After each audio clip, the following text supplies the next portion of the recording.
wabarakatuh. Perkenalkan, nama saya Ahmad Muhasidin. Di sini saya akan mempresentasikan makalah mata kuliah Sistem Informasi Lingkungan yang berjudul Model Pengelolaan Kualitas Lingkungan. Langsung ke materinya. Landasan teori umum lingkungan hidup. Lingkungan hidup adalah kesatuan ruang dengan semua benda, daya, keadaan, dan makhluk hidup, termasuk manusia dan perilakunya, yang mempengaruhi kelangsungan kehidupan dan kesejahteraan manusia serta makhluk hidup lain. Ilmu lingkungan adalah ekologi yang menerapkan berbagai azas dan konsepnya kepada masalah yang lebih luas, yang menyangkut pula hubungan manusia dengan lingkungannya. Ilmu lingkungan adalah ekologi. Terapan ilmu lingkungan ini mengintegrasikan berbagai ilmu yang mempelajari hubungan timbal balik antara jasad hidup dengan lingkungannya. Ilmu lingkungan atau environmental science atau envirologi adalah ilmu yang mempelajari tentang lingkungan hidup. Ilmu lingkungan adalah suatu studi yang sistematis mengenai lingkungan hidup dan kedudukan manusia yang pantas di dalamnya. Perbedaan antara ilmu lingkungan dan ekologi adalah dengan adanya misi untuk mencari pengetahuan atau arif tepat, baru, dan menyeluruh tentang alam sekitar dan dampaknya perilakunya manusia terhadap alam. Misi tersebut adalah untuk menimbulkan kesadaran, penghargaan, tanggung jawab, dan keberpihakan terhadap manusia dan lingkungan hidup secara menyeluruh. Identifikasi kualitas lingkungan hidup.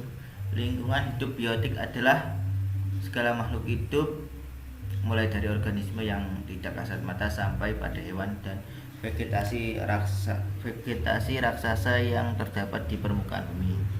Sedangkan lingkungan abiotik merupakan segala sesuatu yang ada di sekitar makhluk hidup yang bukan berupa organisme. Adanya keinginan untuk mencapai sasaran pembangunan dan ideal ialah membentuk manusia Indonesia seutuhnya secara material dan spiritual. Setiap pembangunan perlu mengkaji komponen yang meliputi komponen biotik, abiotik, dan kultur, yaitu sebagai berikut. Satu, pembangunan berwawasan lingkungan. Pengelolaan sumber daya sebaik mungkin dengan membangun yang berkesinambungan serta peningkatan terhadap mutu hidup masyarakat. Sasarannya untuk meningkatkan kesejahteraan masyarakat. Kegiatan pembangunan dapat menimbulkan pengaruh yang cukup besar terhadap lingkungan. Kegiatan tersebut dapat bersifat secara ilmiah, kimia, maupun fisik. Selanjutnya, kualitas lingkungan hidup, yaitu dengan memperhatikan kondisi lingkungan hidup serta yang berhubungan dengan mutu hidup. Kualitas hidup dapat ditentukan oleh 3 komponen utama, yaitu terpenuhnya kebutuhan untuk kelangsungan hidup hayati, terpenuhnya kebutuhan untuk kelangsungan hidup manusiawi, dan terpenuhinya kebebasan untuk memilih. Lingkungan harus dijaga agar dapat mendukung terhadap kualitas berupa tingkat hidup masyarakat yang lebih tinggi. Lingkungan mempunyai kemampuan untuk menghasilkan sumber daya serta mengurangi zat pencemaran dan ketegangan sosial terbatas. Batas kemampuan itu disebut dengan daya dukung. Dalam Undang-Undang Lingkungan Hidup, daya dukung lingkungan ialah kemampuan suatu lingkungan untuk mendukung peri kehidupan. Selanjutnya, indeks kualitas air. Kualitas air dapat diketahui dengan melakukan pengujian terhadap air tersebut.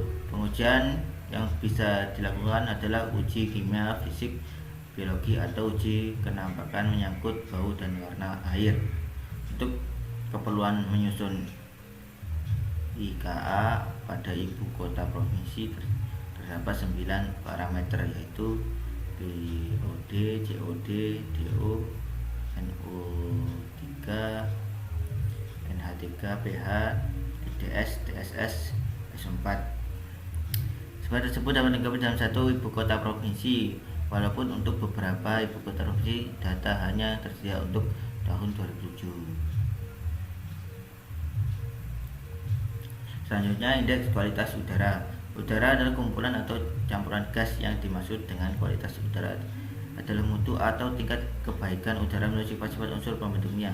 Komposisi udara bersih sangat bervariasi dari satu tempat ke tempat lain di seluruh dunia. Rata-rata presentasi gas dalam udara bersih kering adalah sebagai berikut: nitrogen 78%, oksigen 20,8%, argon 0,9%, karbon dioksida 0,03%, dan gas lain 0,27%.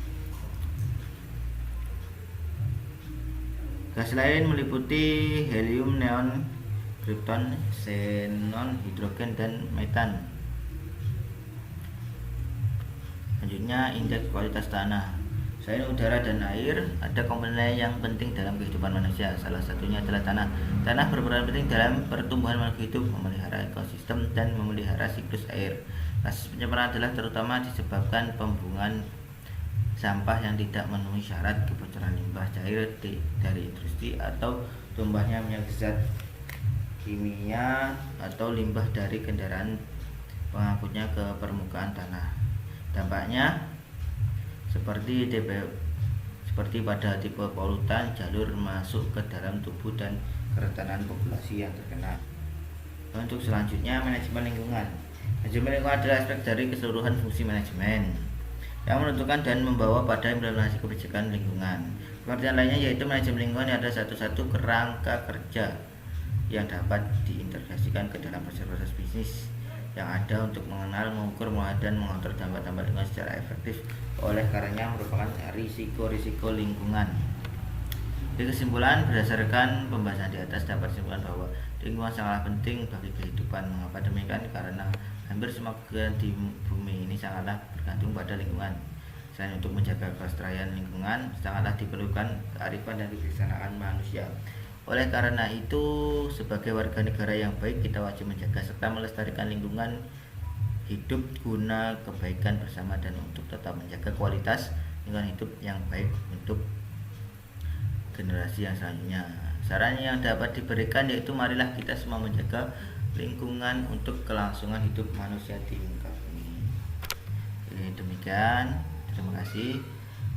Itu yang dapat disampaikan. Saya akhiri. Wassalamualaikum warahmatullahi wabarakatuh.